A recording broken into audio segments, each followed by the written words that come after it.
Good evening, everyone. Welcome to the International Affairs Forum at Northwestern Michigan College. I may be a familiar bearded face for some of you, but for others, my name is Alex Tank, and I'm the director of the International Affairs Forum, which gives me a great honor to say that to you. I believe deeply in this organization. I can tell all of you do too, with all of your support, so thank you. So on behalf of IAF, our advisory board of dedicated volunteers, and the college, we're so glad to see you all here, and happy to welcome also our online audience, connecting from across the state, the region, and maybe a few countries beyond our borders, I hope. Special welcome to our satellite partners in Leland at the old art building. You can give them a wave if they might see you waving. So.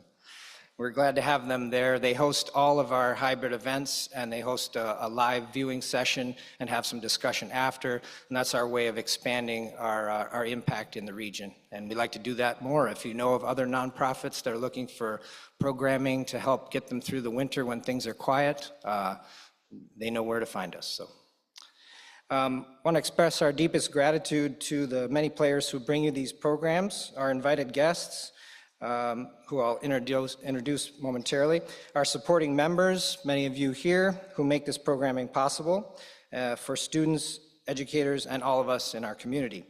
Our tech team in the booth, who bring the live stream and this live hybrid event to life. These folks are either former instructors at NMC or graduates of NMC's excellent audio technology program. So that's something to be very proud of, that you have graduates working in professional capacity here bringing you this event. Also, a very sincere thank you to our sponsor for these fall events. That's Mercantile Bank. So thank you.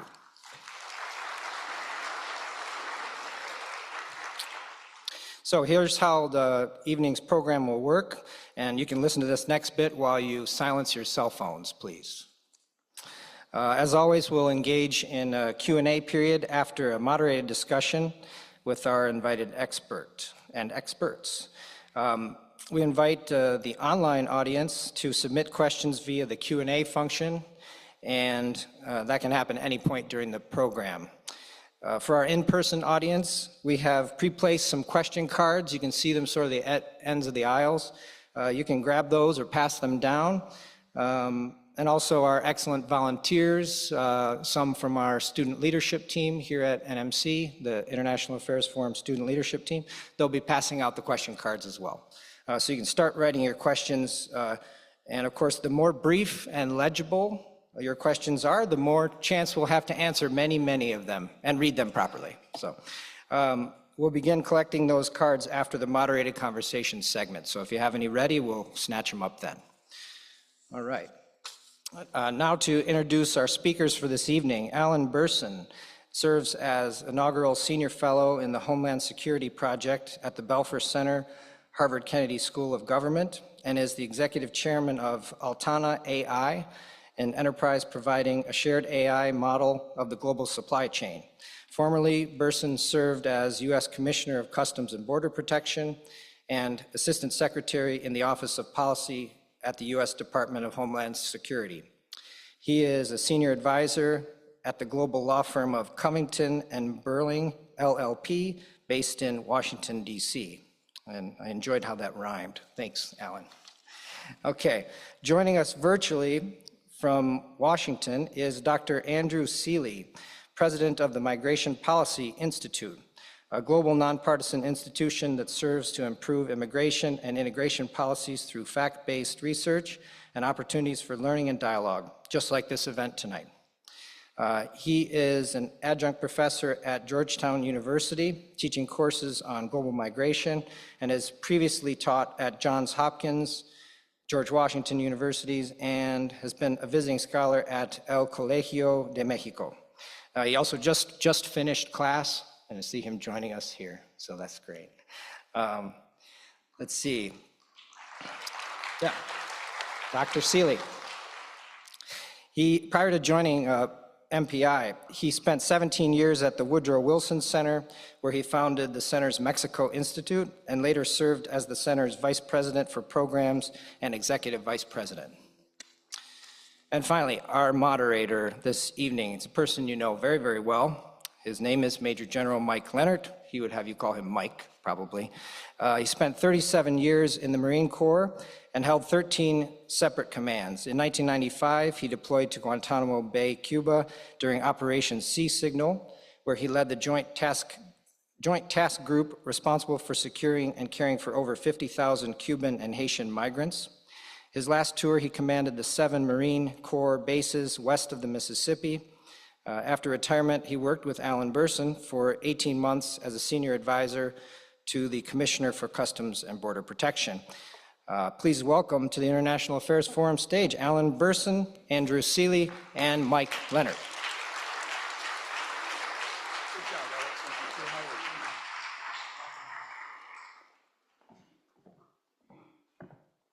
Okay, what a marvelously good-looking audience we have tonight.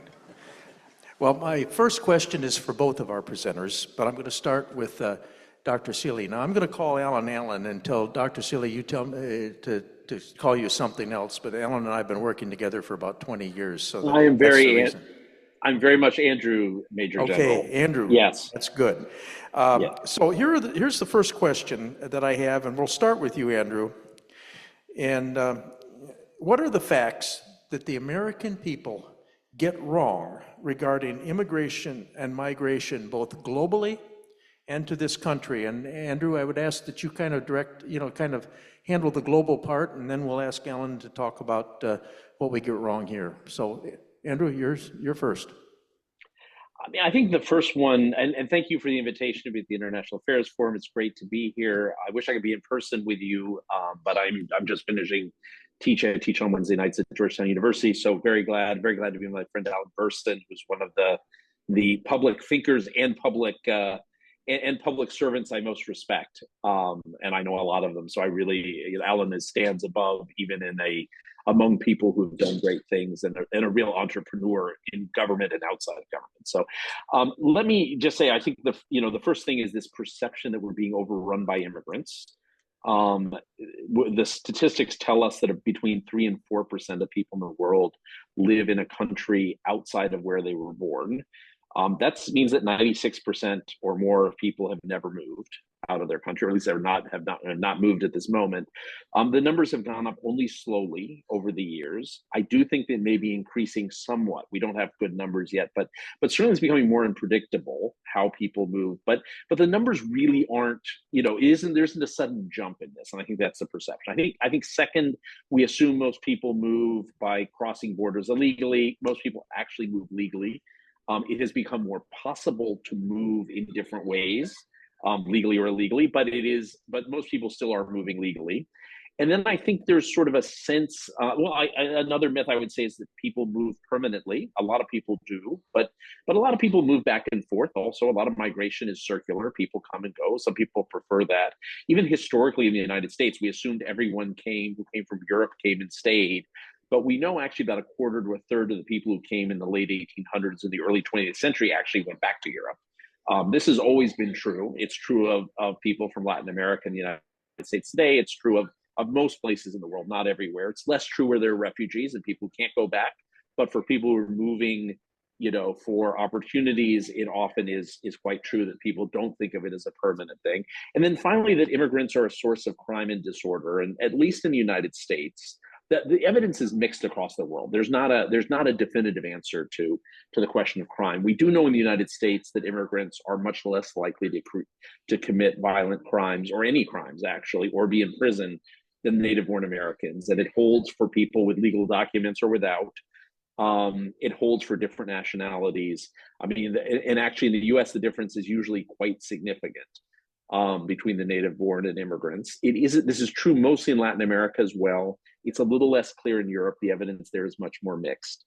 But certainly immigrants don't tend to be a driver of crime most places, which does not mean, however, that there are no national security threats involved in crossing borders, and if you aren't checking who's crossing your border. So that is a different question. There may in fact be issues around crime that matter, and there may be issues around crime as well involved in people who are moving illegally because they take advantage of that and move in and create illegal industries that can have other impacts. So it is, but generally speaking, immigrants are not the source of crime and disorder, which I think is a myth, because this tends to be a flashpoint in a lot of conversations is, oh my God, it's, generally not the case, certainly not the case in the United States, but it persists as a myth. So let me throw those out and we can come back to more later on. Okay, thank you, Andrew. Alan, what do we get wrong? So let me thank Andrew for his gracious comment, which I return. Andrew is a person who thinks and acts and has done so in the context of Mexico and migration for a long time. And he's one of the saner voices in a world in which we need saner discussion about migration and immigration. So in terms of Mike's question about what do we not know about migration and immigration and borders in among the American public, I'll pick up first on the last point that Andrew made, this notion that immigrants are criminals for the most part, those from Mexico, rapists and drug traffickers. This is part of the rhetorical oversell that goes on in American politics now with regard to borders.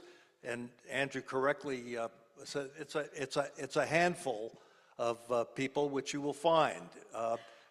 We add to this the latest notion that migrants will kill your cats and dogs after and then eat them.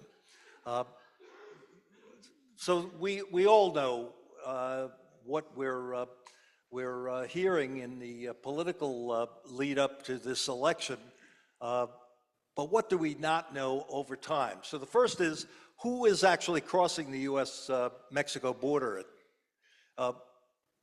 For 4 decades, 5 decades, it was largely Mexicans.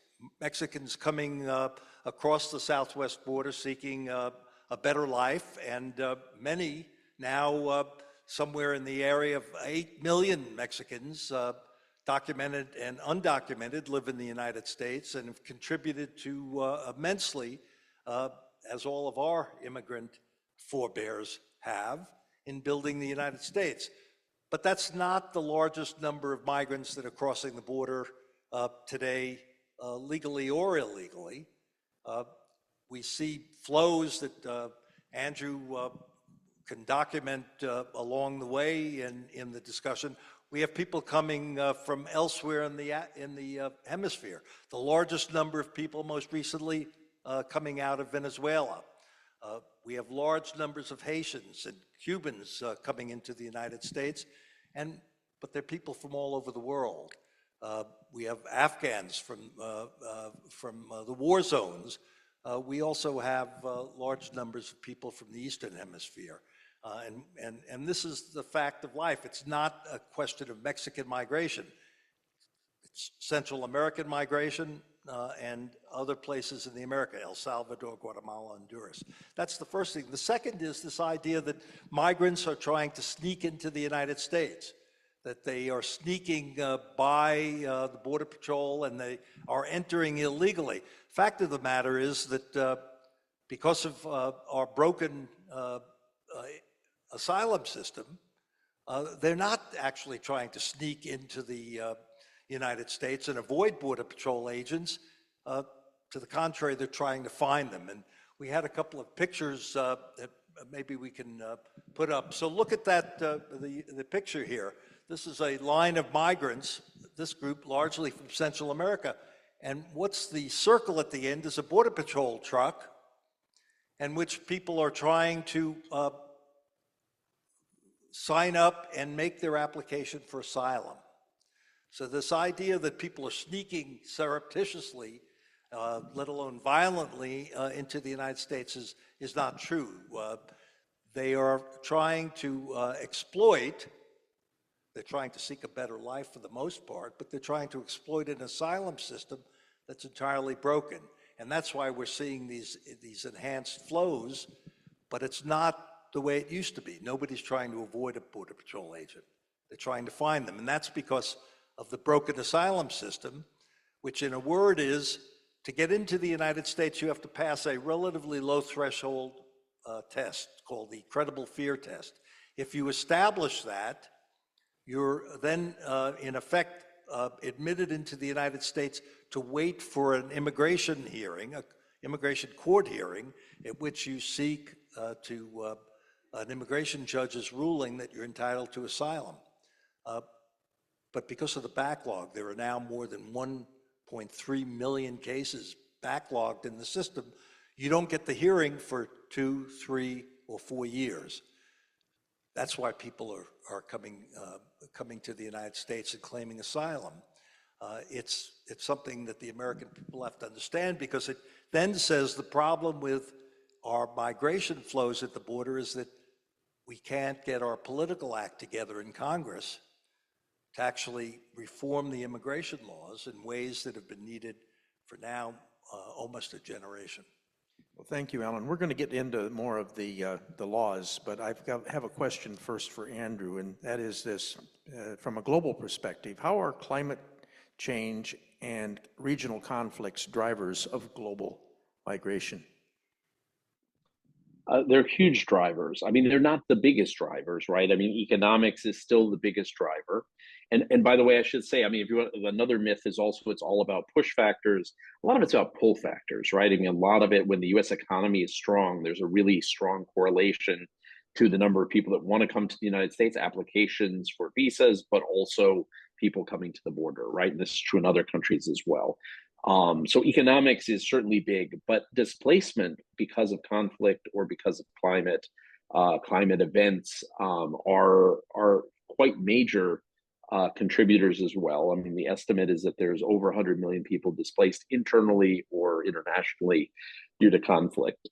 That has gone up and down throughout history.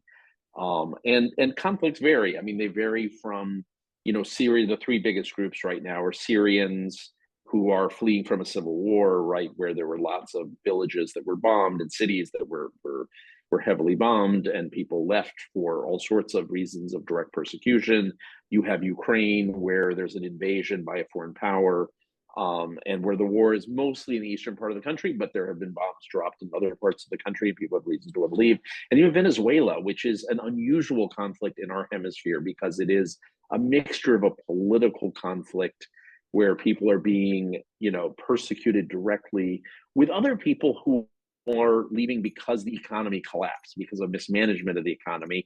And then some people in the middle that are hard to tell because they maybe weren't directly persecuted, but they weren't given access to food or medical care because they weren't aligned with the government, right? And so it's sort of a mixed bag of whether we tend to talk about it as a displacement crisis, but we don't always talk about all the Venezuelans as being refugees, whereas we do tend to do that with Syrians.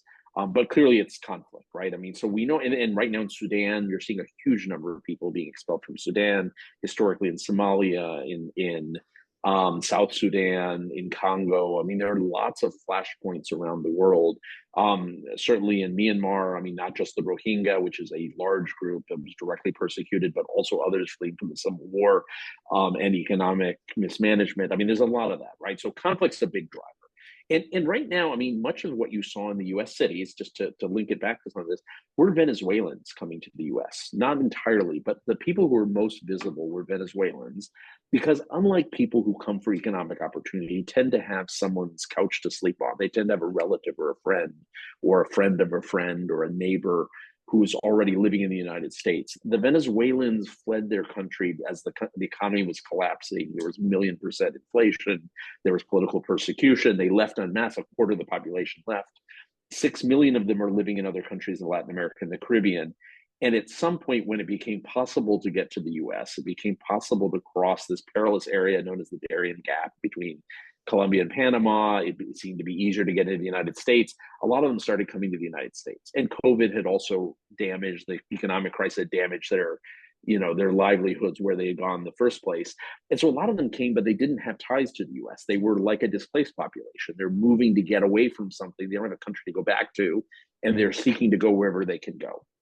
Very different patterns, and they often ended up in shelters. They often ended up using public services in ways that you don't see Mexicans or Guatemalans or other migrants doing, because they tend to only arrive if they know someone who's going to be able to help soften their landing. Displaced populations are very different. They operate very differently. They're running from something.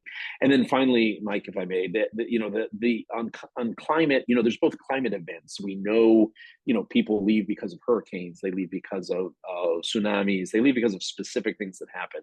But the bigger question we're seeing now is long-term climate change, where people who have already very precarious lives, especially in rural areas, see their livelihoods become more precarious, right? And so it's often hard. No one says, I occasionally, tell people about an experience I had in Guatemala a few summers ago, where I was wandering around trying to ask people about climate change for a day, and in a rural area, and everyone was looking at me like I was crazy and saying, we don't have any of that here. And until I realized the next day what I should ask about was rainfall. Right. And so I started asking about rainfall, and people say, oh, yes, rainfall is a huge issue. I mean, that is, the issue here is that sometimes there's a lot of rain, sometimes there isn't rain, sometimes it's hurricanes, and then it's a dry period. And it's always been true, but it's getting worse. Right. And people had that very visibly in their minds. They knew it was getting worse. And then I said, so when do people migrate? Well, people migrate when they've gotten in debt at the beginning of the season. And then at the end of the season, they don't have any money to pay back their debts, right? Because the harvest was so poor. It either got washed away in the floods, or it got, in the hurricanes and the floods, or the dry season didn't allow them to recuperate what they invested. And that's when people migrate, because they need to figure out a way of earning this back. So climate change is operating in these sort of indirect ways, right? People will not tell you, I left because of climate change. They might say they left because of a hurricane, but it also operates in ways where people who already had very precarious livelihoods, particularly in coastal areas, near deserts, in some dry corridors, are simply discovering that they can't make a living anymore. And then they start to move gradually away. And often debt is a motivator within that. Okay, thank you, Andrew. This next question is for Alan, but Andrew, I'm going to invite you after Alan has asked his question, answered the question, to chime in as well if you feel so inclined. Multiple U.S. administrations on both sides of the aisle have tried to introduce comprehensive immigration reform over the decades without success. And my question is either party genuinely interested in solving the immigration problem? Said another way, is this too good an issue for firing up their base on both sides? Historically, we have found from the 19th century up until about 20 years ago, we did reform the immigration laws. Once a generation, there would be a major reform that would update the laws to be able to deal with current circumstances. During the last 20 years, we've been, in a pronounced way, unable to do that, because for political reasons on both sides of the aisle, to answer your question, Mike, people have found it advantageous not to solve the problem. So if you think about during the Trump administration, in the first 2 years of the Trump administration, and in the first 2 years of the Biden administration, the entire government was controlled first by the Republican Party and then by the Democratic Party. And yet, in neither case was there immigration reform to fix the element that is most obviously broken, the asylum system. So you ask yourself, why, even when the Congress, the Senate, the House, and the presidency is occupied by both parties, neither could overcome the filibuster rules in the Senate to actually implement a solution, with the result that one could conclude that in both parties, although particularly I think in the MAGA element of the GOP, there is this sense that keeping this issue hot and open and unresolved is to their political advantage. I think the evidence of our inability to do this is quite clear. Thank you, Alan. Andrew, anything to add on that? Just quickly, I'd say, I mean, there's sort of three issues that, we talk about immigration, we're talking about lots of things, but really three different issues in policy terms. I mean, one is how we control who comes into the country, how we make decisions about that in an orderly way, because that has been, a huge point of debate. And the reality is the US government has not had a good ability to make determinations in an orderly way. Secondly, is about a visa system. How do we adapt our visa system to the economy that we have so we get the workers we need, right? As well as doing things that we care deeply about, like protecting refugees and allowing people to have family members follow them. We care about spouses and children being able to follow people, believe in family values, right? So, but this is a huge question of national interest, right? As an aging society, and as an increasingly technological society, we're still running off a playbook from the last immigration reform in 1990. And so we have the number of high-skilled visas was set in 1990. The number of service worker visas was set in 1990. We have no care work visas for care work, or for people to take care of aging populations. We have very limited healthcare visas compared to the needs in the healthcare system. So one is, how do we control who comes in? Second is, how do we make decisions about people we need and want to come into the country? And third is a question about people that are already here that don't have documents, and that at some point, we need to figure out how we give them, if they've been here, we can all decide, is it people married to American citizens or with US citizen children? Is it people who've been here for more than 10 years or 20 years or 30 years? What's the criteria? But at some point, for our own sake, not only for their sake, but for the sake of productivity, we want to bring them out of the shadows of American society. Historically, those three have been linked, and you have constituencies behind each of these. And the argument has been, you can't get a majority in Congress unless you can link up these three. I think you're starting to see some movement among Democrats to say, wait a minute, we should care about border security because people are losing trust in the immigration system. Wait, let's do that first. You're starting to see this in the Harris campaign, for example, and the attempt by the Biden administration to work with Senator Langford on a bill primarily on border security. I think you're also seeing voices in the Republican Party. We'll see after the elections where this ends up. But you've started to see voices in the Republican Party saying, look, we need to work at workforce issues. A lot of this comes from the business community of saying, look, where are workers for different sectors that we need? And then there is a large constituency, often from religious groups, that care a lot about what happens to people that are already in this country. And I think we may see more smaller bites rather than attempt to do a big reform in the country. But we do need to address all those three things.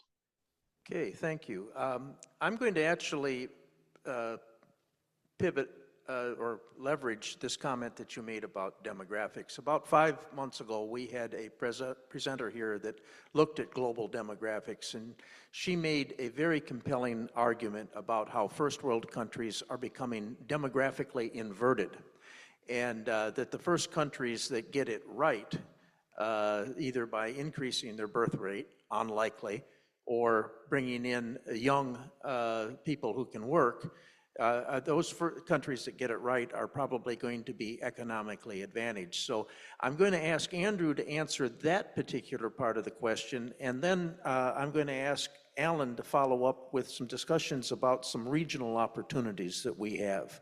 So Andrew, if you'd go first, and then Alan. Yeah, most of the developed world, most industrial countries, and this includes the US and Canada, European countries, East Asia, are now, and Australia and New Zealand, are at a place where we are below replacement birth rates, which means population is going to start to decline absent immigration. So that is likely to have a huge impact on economies. Around the margins, there are things you can do about this. You can certainly mechanize some jobs, but you can't mechanize all jobs. You can become more productive as a country, but you can't become infinitely more productive. Or you can try and increase population. My mother was an immigrant from Denmark, and so I keep a foot in the world of the Danish. I check the Danish news, and there was a scandal 2 or 3 years ago because the Danish government produced a very risque video commercial that they were putting out on television and social media, trying to encourage Danes to have more children. And I won't say any more than that because this is a family-friendly session here. But let us say they thought they could actually encourage people to have more children. No country has really succeeded in doing that. I mean, countries have succeeded around the margins in providing better childcare, making conditions easier for women to enter the workforce even when they have children. And that can have, on the margins, it can help, people have more children, but it isn't something we haven't seen any country be able to turn around their birth rate on massive scale. And that does mean that most countries in the developed world are going to need to look at immigration as a source of people coming in and maintaining and filling needed occupations, and by the way, paying taxes that are needed to sustain those that are leaving the workforce, who are retiring out of the workforce. So this is whoever can figure that out, and whoever, we have a chicken and egg problem here, which is, in the US, we've gotten into the situation, most of Europe as well, where we're really worried about the border. But people are coming to the US because they're jobs, right? It's also displacement and other reasons, but the biggest reason is that there are jobs to be taken. In theory, part of what we need to do is create the legal pathways for people to take those jobs. But we can't get to the debate on the legal pathways until we calm down the discussion on the border. So my sense is politically we have to deal with the border, but frankly, part of dealing with the number of people coming illegally is also figuring out legal ways for people to come to take jobs that employers are going to offer them one way or another, whether they come legally or not, right? And we need to figure out if we set up our systems in 1990. Now is time to begin to think, what are the sectors where we're going to need people to come in? And by the way, this is not, just to finish, I should say, this is mostly a problem in the developed world, but it is also, countries like Korea, Japan, Italy are at the forefront of low birth rates. We're a little further behind. By the way, Italy, we always think of Italians as having high birth rates because, at the time that Italians came to the U.S., that was true, but it's actually the second or third lowest birth rate in the world, right, in Italy. The reality is that many countries that are upper middle income countries, and these are countries like Mexico and Chile and Thailand and Malaysia, are all South Africa, which still have a lot of poverty, right? They're not developed countries, also have the same demographic challenges. And they're in an even worse situation because they're going to get to the point where they need workers, but they haven't yet solved some of their internal development challenges. And that's also a situation ripe for conflict. Well, thank you. Thank you, Andrew. And Alan, you've been a proponent for taking a look at the area in a regional fashion. So tell us a little bit about that, please. Well, just to build on this, how do you think this country grew from 13 million people and then 30 million people to 330 million people? Largely a function of migration. Everybody in this room comes from somewhere else if you go back into your family roots. And the way the country grew was through immigration, because in fact, immigration and the labor market are intimately related, even though we never think about it, as Andrew indicated, in the same breath. This is about not only the nature of the society we have, but the nature of the labor market we have. We didn't, of those 10 million Mexicans who have come to the United States and been engaged in building a lot of the southwest portion and the western portion of the United States, and now certainly present in the East, this is about labor markets. But what we never do is address it rationally by identifying what positions we need. And that's the opportunity I think we have going forward as we start to recognize that no one country can control its borders without acting in concert with other nations, either multilaterally or in the U.S.-Canada and U.S.-Mexico bilateral context. Those countries that do not address the demographic issue, either directly or indirectly, as we tend to do it in this country, will find themselves in the position of Japan with no migration, or Korea with limited migration, with Russia in a demographic situation that is in decline, and now even China facing the same challenges of demographics.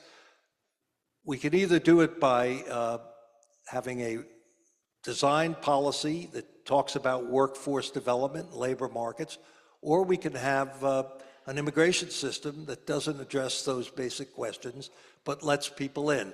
Ultimately, in a society that is relying more and more on technology, we're going to need to look for the high skill or encourage the high skilled migrant, as well as people that have been coming into the border. But immigration and labor markets and workforce development are intimately related, and we can best address that if we do it regionally in concert with Mexico, Canada, and other countries in Central America and the Caribbean basin. Okay, thank you, Alan. We have an election coming up. We don't know how it's going to end, but let's assume that Congress continues to be in gridlock over immigration. And let's also assume that whoever's the president saw this presentation today and decided that Andrew and Alan are the two smartest people on this topic that they've ever met. And so they call you to the White House and they say, within the confines of the powers of the chief executive, what changes to our current policy would you recommend? And we'll start with you, Alan. Now, this is a problem because of the lack of comprehensive legislative immigration reform, which we've relied on and which our system requires. You're seeing the executive branch issue more executive orders, and you're seeing the judicial branch, which traditionally in American constitutional law refrained from interfering with executive issues of foreign policy and migration. But in the absence of legislation, you're seeing courts react more to the executive acting more on its own with executive orders. So first thing, we need to find a way out of the legislative impasse. But immediately, we need to see more orderly processing and control of the flows coming to the border. We cannot, as we had during the first 2 years of the 3 years of the Biden administration, we cannot have 2.5+ million people coming to the border and coming into the country for want of a asylum system that works.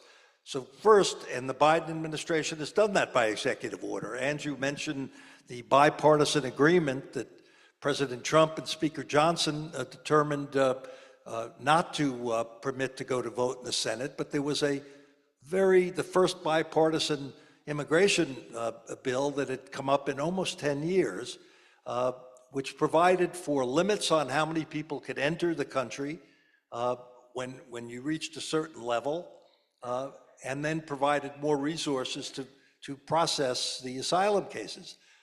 That bill was rejected by President Trump and Speaker Johnson, never voted on, and then President Biden implemented portions of it by executive order. And that's what has brought down the numbers at the border by 50% since June and by 80% compared to December of 2023.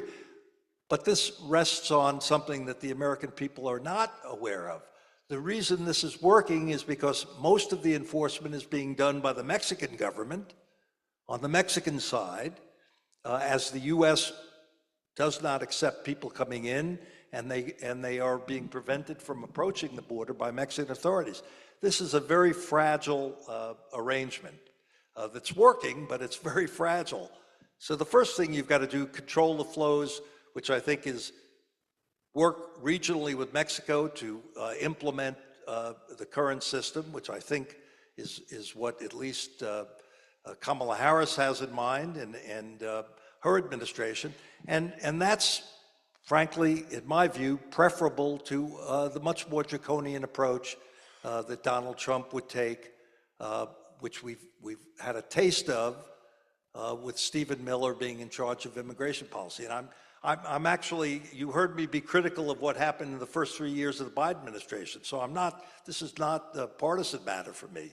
This is about rational border control, but also not threatening mass deportations with having the United States have undocumented people brought to army bases to wait for a mass deportation in the millions. That's not, in my view, the way in which this country should address these matters.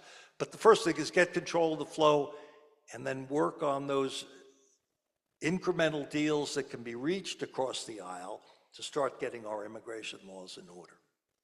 Thank you, Alan. So I'm going to riff on that and ask a fairly provocative question, and that is that, we've got a demand signal. A lot of the migrants come here for work.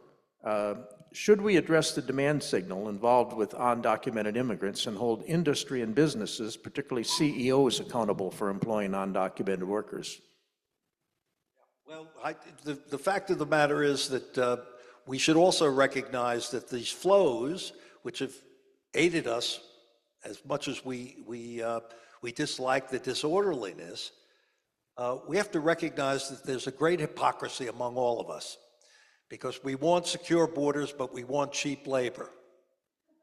That's a problem. And we have not done the one measure that you could take that would really shut the job magnet off. We've never chosen to adopt, neither Democrat nor Republican, which is to require a verification of right to be in the country through something called an e-verification, an electronic verification system, to require that people demonstrate their entitlement to be in the country before being able to work.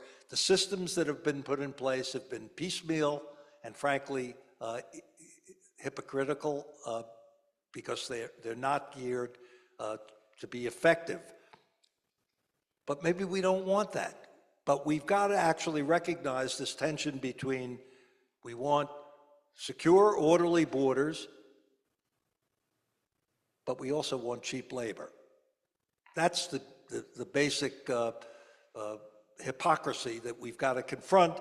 And if we really want to shut off the job magnet, we have to actually put employer sanctions in place to penalize people who hire undocumented migrants. I'm actually not recommending that, but I'm saying here are choices that we have made, whether we recognize them or not. Thank you, Alan. Before I turn it back over to Alex, Andrew, do you have anything to add to that?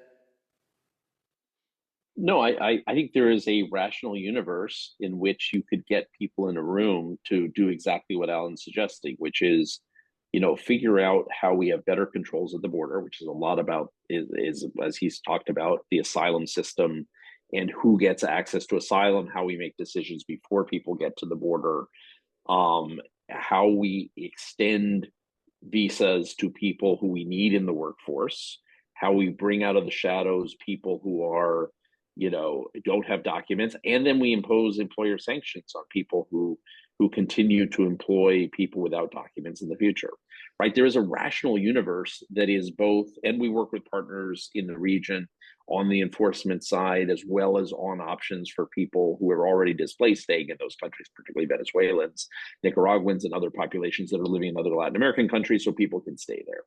I mean, there is a rational universe. You could get very conservative Republicans and very liberal Democrats to sit down and come up with the square, and they would have different nuances on this, but no one would disagree with any parts of that.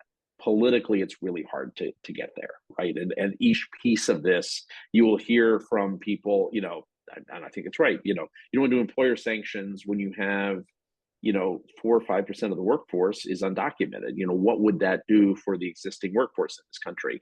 That could become a huge issue. Okay, so you got to do that one first, but then other people will say, got to do the employer sanctions before you do something to legalize undocumented populations. People will say that, we got to do the border first, which I think is probably where it's going to end up. But other people would say we've got to do visa reform first. My guess is the biggest chance that there may be some real reform is if a Harris administration comes in and is willing to do the border first and is willing to sit down with Republicans and say, let's do something about the border, but I'm going to come back and talk about visas and people in this country already who have been in this country a long time, but let's start with the border, take the poison out of the immigration debate by having that happen. I don't think it'll happen in a Trump administration, but if I were counseling a Trump administration, I would say one of the thing that is going to make it hard to get other things done is trying to deport large numbers of people for very little benefit and for a huge disruption in the American economy. You could probably get a lot done, however, with a Democratic Congress or part of a divided Congress. If you weren't going to go there, by the way, it'll make it very hard for Mexico to cooperate on enforcement as well. So it may actually backfire. But sit down. You could get a lot done on border enforcement, but also let's talk about visa reform, particularly for high skilled immigrants, and you might be able to come up with some section of that box that people could agree on. But again, politically, it's easy to come up with the ideas, but politically, it's hard to actually get them done. Thank you, Andrew. Alex? Okay, thank you, Andrew. Thank you, Alan and Mike, for a great foundational base and a lot of nuance there that we can go off of with our questions now. So let's field some questions from the audience. Again, folks online can use the Q&A function, and they are doing that, which is great. And we'll have the question cards circulating. It looks like we've got some there. So I'll grab those at first. Thank you very much. Oh, great. Thank you. First, I'll take a question here from Karen Pushel Siegel. And this, I think, fits with Andrew, the MPI's rights-based approach to migration management. Karen wrote, I think people are concerned about what happens after people cross the border and then wait for 3 to 4 years until their asylum claims are adjudicated. Her questions are, where do they live? How do they learn English? How do they learn to drive, to educate their children? And who is responsible? Who pays? And how well is the current system working? I mean, I think it is Alan, go ahead. Go ahead, Andrew. No, I was going to say it's a very informal system. Most people who are seeking asylum, again, the exception are the Venezuelans, to some extent Nicaraguans who are similar to displaced by, but Venezuelans are the big exception. Most others, and some Venezuelans, by the way, do have connections in U.S. society, but almost all other immigrants that get to the U.S. border and seek asylum do have some connections in the U.S. So they're moving to someone they know to their home, they're staying on their couch for a while, they're getting hooked up for a job. We have large informal markets in the US, so lots of people end up as landscapers, working in restaurants, doing, washing dishes, doing the behind the scene jobs, getting paid in cash. And so, people, and over time they become contributors to American society, and, they're indirectly paying taxes, at least by paying rent. But look, the asylum system itself is both not protecting people who need to be protected, and it is also creating perverse incentives for people to come who otherwise might not come because of these long wait times, right? And so people who need protection are waiting for 4 or 5 years to find out if they're going to be sent back to their country of origin, where they might be killed. And at the same time, you have people who might not otherwise apply for asylum saying, look, I might as well do this. They put it in an application because they know they've got 4 or 5 years that they can stay in the country legally while their case is adjudicated. Both of those are wrong. We're not protecting the people that need protection, and we're not, and we're creating a draw for people that don't need protection, which we really should be handling through the visa system. So it's the worst of all worlds, if you want. That doesn't mean we should get rid of asylum. We need asylum. We're a country that believes in protecting people who are in danger, right? That's part of our, it's the largest, most powerful country on earth. That's part of our responsibility. But we need to be much more targeted with our asylum system and make decisions a lot quicker. There are a few ways we could do this, and return people who don't qualify. I mean, which is not something that I think any of us like to do, but I think that's what creates the credibility in the system is that people who don't get a positive decision are returned to their country. And over time, the people then that apply are the ones who really do have the greatest need.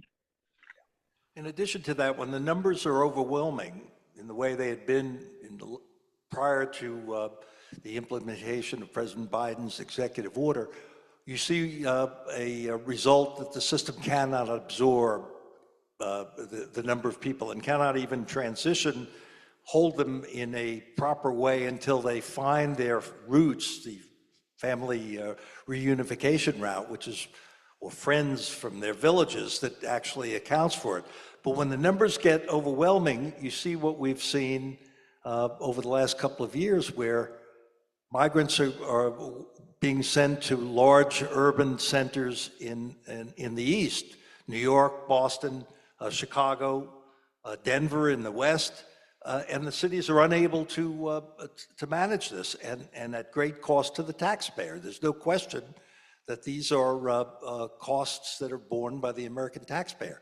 So you have the broken asylum system, you have overwhelming numbers coming to the border, and being sent to places in the country that are not prepared to handle them with shelters or proper means of support. And that was the essence of the problem. We've addressed the part of limiting the numbers that are coming so that the pressure on the cities has been relieved somewhat, but it doesn't address the issues that Andrew raised, coupled with one last problem, which is because 3 out of 4 of the people that actually get in front of an immigration court are denied asylum, many people are abandoning their applications and then just remaining in undocumented, hidden fashion in the country. So we've got to do both. We've got to control the flows to the border, and we've got to fix the asylum system.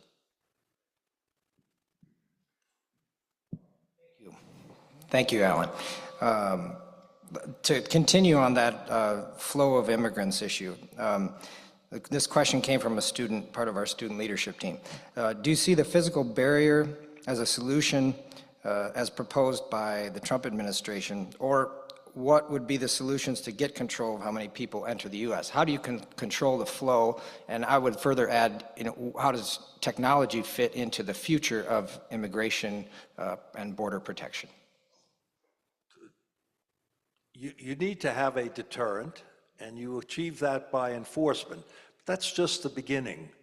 To deal with the underlying issues that we've been discussing here today, the labor market, the demographics in the United States, we need to have a flow of immigrants coming to our country to continue to protect the vitality of the economy and to keep American society along the route that has been followed for more than 200 years now, which is growing by adding to the diversity and the richness of our social fabric.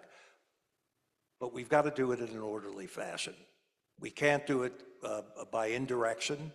And again, that will require that we find the compromises that Andrew was suggesting, and I hope can be achieved regardless of the election outcome. Technology will be critical and has been critical to the enforcement deterrence issues. We've grown from a border patrol of 3,000 when I first became involved with the border in the 1990s to a border patrol now that's 22,000. But keep in mind, ladies and gentlemen, of that picture that we put up of the line up in front of the border patrol. Strengthening the border, as Andrew suggests, will be a route to a political compromise, should involve improved technology. In my view, and I was the commissioner of U.S.C.B.P, we don't need 10,000 more Border Patrol agents. What we need is more effective policies and more effective technology, both in processing and in detection, to see that we implement these policies fairly and efficiently. But strengthening the border is not what it used to be, and we should recognize that. It's not just adding more Border Patrol agents. It's recognizing that we are dealing with an entirely new set of problems, and that border protection will be important, but it's less important than fixing policies that are now broken. Okay, next question comes from online from our group at the Old Art Building. How can we incentivize businesses to hire documented workers versus sanctioning them and getting the business community to lead? You've heard me on this, so let me defer to Andrew. I think as long as, Andrew would know about any tax subsidies or tax rebates or possibilities of accomplishing that, although I'm not aware of any time in which we've actually approached it that way, which is put the cart before the horse. Yeah, I mean, I think the way of doing this, I think the business community is really interested in the question of how do we bring in documented workers? How do we bring in people who can come in legally into the country to take jobs? A lot of businesses do not want to hire people who don't have documents. They're actually quite concerned about that. They want to do the right thing.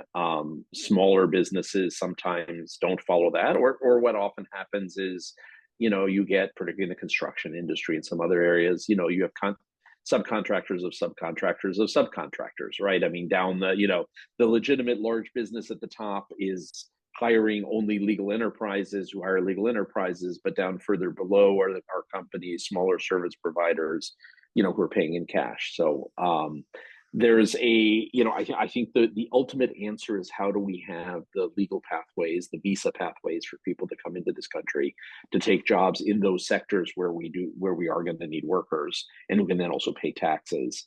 And then I think, we also want to bring people who are undocumented, who've been here a long time, who have not committed offenses. We want to figure out how they can get a pathway to at least legal status, not necessarily citizenship, but certainly some sort of legal status. People can argue about whether citizenship, but certainly legal status. Again, so they pay more taxes and they're more integrated and are more productive. And then I think you can also combine that by doing employer sanctions. I mean, I think there is a compromise to be made there, on getting people, on bringing some people out of the shadows, but also making it a lot harder to employ people without documents. But look, the big issue is ultimately, we do need the for all the reasons that Mike said earlier, right? And changing demographics, changing labor markets, we really need people to come into the economy, but we need them to come in legally, and we need to create the pathways. I fear we're not going to get to that debate until we bring down the heat on the border. So the border is almost going to have to be first, but it shouldn't be the end point at all. I mean, the end point is really figuring out the kind of immigration system we need for the economy we have, the future that we have. So actually, Alex, let me give an example of what Andrew said. For years, we had trouble getting, and I know it's still a problem here in northern Michigan, but for years nationally, we could not get people to pick the crops. And the H-2A visa program that permits people to come to the country on a seasonal basis to actually participate in the harvesting of crops has been a tremendous success in California. It's a program that demonstrates exactly what Andrew's talking about, but we need it now for other categories of visas, for people electricians and plumbers and other trained, let alone semiconductor scientists, to come into the country in a regular way. I know there's an issue with farmers here in Traverse City and in the surrounding area, but the H-2A program is actually available to work on it. Now, why it hasn't succeeded in northern Michigan? In an earlier meeting with some terrific students, I challenged them to say, this is a program where you can actually provide legal work, a flow of legal workers to assist in the harvesting of crops here in northern Michigan. It's happened elsewhere in the country. You need to find out why it's not happening here in Traverse City and the environs. But it's an example of exactly what we've talked about. How do you provide incentives to hire legal people? First, you've got to make them available. Okay, another question from the in-person audience. For those being held on the Mexico side of the border, how is their status being resolved, and what happens to them? You probably have counterparts there that you can tell us about the management there and what the circumstances are like. There are two parts to this. One is the C.B.P, Customs and Border Protection, actually has a app that is getting better, and it permits up to 1,500 people a day to make appointments to come in to be legally processed in an orderly fashion for asylum and other claims that are being made. People are waiting in Mexico to be able to use that app to cross into a port of entry in the United States legally. And if that's the system that we actually should be aiming for, one in which people are in an orderly way with appointments being processed by U.S. officials. The problem is that there are probably 10,000 people a day that would like to come and be here. And that's where the Mexican enforcement effort is absolutely critical. But there are restrictions in Mexico on how far people can be detained and held. So what we're seeing in Mexico right now is people are being stopped from coming across the border, transported to southern Mexico, where after a minimal period of time, they're actually being released. And many of them start the journey north again. So that's why I say it's a fragile situation. But without Mexico, we could not manage the situation and won't be able to in the future. Okay, speaking of the future, or Dr. Selee, did you have something to add, Andrew? No, okay. Speaking of the future, I'll combine two questions, one from online, from Molly Everett. She asked, over the next 5 years, what will happen if we do not solve the problem? So what's the future like if we keep things status quo? And then how about the dreamers, how they fit into that future? Andrew? So I think that, let's start with the dreamers. I think there is no group that is more sympathetic to most Americans than the dreamers who came as children to the United States, brought by parents or other relatives, and have grown up in the United States and are American for all intents and purposes, you know, as American as anyone else born in this country, except for an accident of birth, right? And for a decision to come in the country that they had no say in. And it's the one thing where we see poll after poll that a majority of Democrats and a majority of Republicans and a majority of independents agree that there should be some pathway to legal status. They have ended up as pawns in different ways in games of politics around immigration, but I really hope at some point we get around to making sure that they have a pathway to legal status sooner rather than later. And I do think it is the least controversial group. If we could ever bring down, you know, the heat of the debate about immigration and bring down the focus on the border, it is the first group that really deserves to be entitled to becoming fully American. There are also many people with temporary protected status who've been in the country for a long time. And they also are people we should be concerned about. And then I think we need to also be concerned about numbers of people who, you know, are deeply embedded in American society, deeply integrated. You know, they've been here 10, 20, 30 years. Choose your cutoff point. They have American-born children, they have American-born spouses or permanent resident spouses. You know, there's groups that we you know, I don't think we're ever going to go do a mass legalization. I think we start with groups that people can agree on. The dreamers are the first group. And then maybe we start thinking about other groups that have deep ties in American society. What happens if we don't solve this? I worry what happens if we don't solve this. I do think actually that immigration still works in the United States, even though immigration policy doesn't.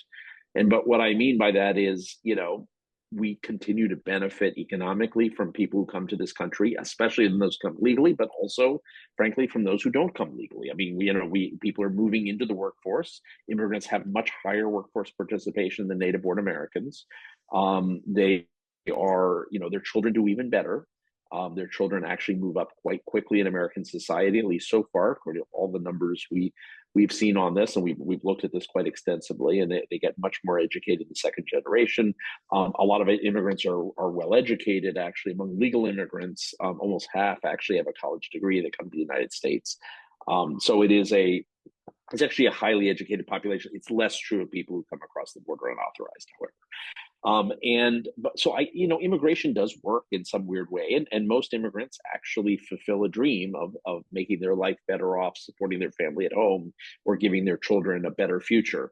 So that said, a lot of the problems that are in place right now, the inability to decide who comes in, the inability to have people here legally who could be hired in any job and be fully productive, the inability to match the jobs we have with people that want to take those jobs, those things are still festering, and they will continue to be, you know, more critical over time. And that worries me. Just on DACA, I was proud to be part of the DHS team that created the Deferred Arrival of Children, the DACA program, and then the law firm that I'm associated with, Covington Burling, represented DACA recipients and Secretary Napolitano in the court case that went to the Supreme Court that upheld the program and did it on a pro bono basis.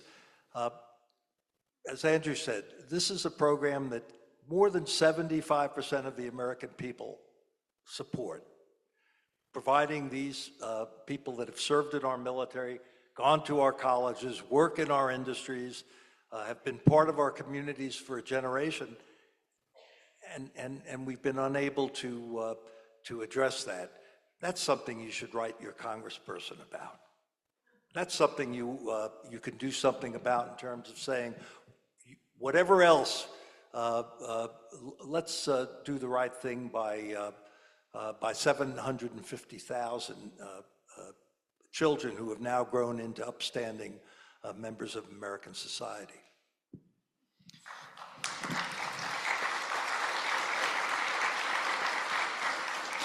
Thank you, Alan. I think we've come to the time when we need to wrap this up, and I want to thank all of you for your excellent questions and the online audience as well. There were many, many great questions to get to, and we appreciate the engagement there. Before we give an opportunity for any final remarks, I want to remind you about next month on November 14th. We hope to see you back here for a presentation on the energy landscape amidst climate change with John Pournour, CEO and founder of Government Analytica and a former vice president of government affairs at 3M. He's worked with over 40 governments around the world, turning ideas and policy into action. And we're excited to hear from Dr. Pournour. Until then, we'd encourage you to become a supporting member of the International Affairs Forum. So many of you here are, and we thank you very deeply. If you are already, tell a friend, bring a friend. We hope to grow this community in order to keep serving the community and the students and educators here at the college and at the area high schools. So thank you for all that support. We can't do it without you. Let's see. Last piece is another way to support is through social media. It's just a few clicks away. If you already are on social media, give a like or a comment or a share. You wouldn't believe how much help that gives us in terms of exposure and growing our reach. So give it a few likes or clicks there if you can, please. Now, some final words from our guests. We'll start with you, Dr. Selee. Andrew. Well, thank you. First of all, let me say the answer you just heard from Alan tells you everything you need to know about the quality of the man and the quality of the public servant. So, I mean, someone who is both tough but also has heart. So, Alan, that was fabulous, and I'm honored to be on the panel with you. Let me say, we spend much of the immigration debate talking about immigrants, but I think sometimes we need to turn this around. Immigration is ultimately about all of us. It's ultimately about what kind of society we want to build. Someone had in the Q&A had asked about entrepreneurship and innovation. Immigrants are almost twice as likely to start a new business, and that holds for different immigrant groups, by the way, than native-born Americans. 1/4 of all patents in the United States have at least one immigrant innovator as part of the patent, as part of the group that is seeking the patent. It is part of what has made America a successful country is immigration, right? We have a proud native past as well. Of course, we should recognize that. And not all immigration was voluntary, right? Slavery was a form of forced immigration. So immigration has not always, and there was indentured servitude, and immigration has not always been a beautiful story. There are ups and downs to the story, but it is part of what has made this such a successful country, innovative, entrepreneurial, creative, culturally diverse country, and this great experiment in democracy, right? I mean, a great experiment where people can come from so many places and yet become fully American within a generation. Often themselves feel fully American, and if not, their children feel fully American and be fully American. I mean, this is actually an incredible asset that we have, right? And so I think as we think about policy, we tend to think of this as a challenge or a threat, but the real question is, here we got an asset, an opportunity that was given to us, and it is part of what's built this country. And so what sort of policies and what legislation do we need in the future that takes best advantage of that asset? Look, people want to come to this country. I mean, I'm always amazed by this, and people often given a choice. I think we're losing a little bit that edge, but frankly, it's still the most attractive country for lots of people. And part of it is it's a great economy, but part of it is also this notion that you can truly become American. That doesn't always work everywhere in the world. This notion that you can actually come here and feel yourself as an American, even if you speak Farsi or Spanish or Swahili at home, you can be fully American in the public sphere, right? And your kids can be fully American. You can be part of the great American experiment. So I think the question is, as we talk about policy, what are the policies not only to help immigrants, but what are the policies that take advantage of the asset we have, people wanting to come here and bring in those that we will need for our future, and take advantage of the people that are already here who are not yet fully part of the country but want to be. And I think that's our great challenge in the future. And we want to make sure that people are coming in orderly ways. So that's a piece of it too. And we need to ensure that that's the way for this credibility of the system. But look, this is an asset more than a challenge or a problem. Thank you for having me. Thank you.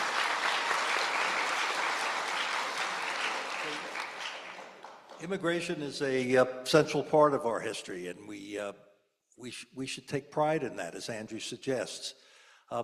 You know, at a time when Americans are feeling not so good about our ability to work as neighbors and talk to each other as neighbors, talk to each other as fellow Americans, immigration reminds us of people who have faith in our country in ways that we need to recognize and actually reinstate.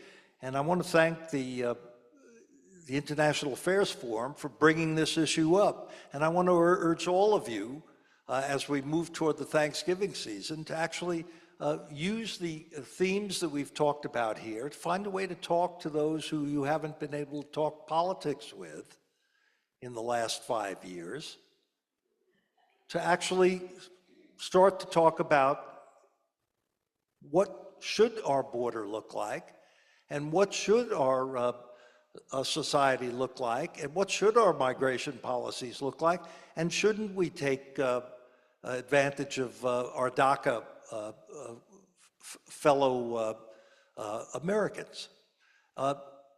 Look, the center has fallen out of American politics, and it threatens us as nothing else, foreign or domestic. But this is something that we have to find our own way out of. And I really do believe, and I address the students perhaps to show us the way out, which is find a way to talk to people you disagree with. We used to do that very well in this country. And we need to find our way back to that on migration, as well as a whole host of other issues. And having programs like this at the International Affairs Forum helps lead the way. So thank you to the forum, and thank you all for attending.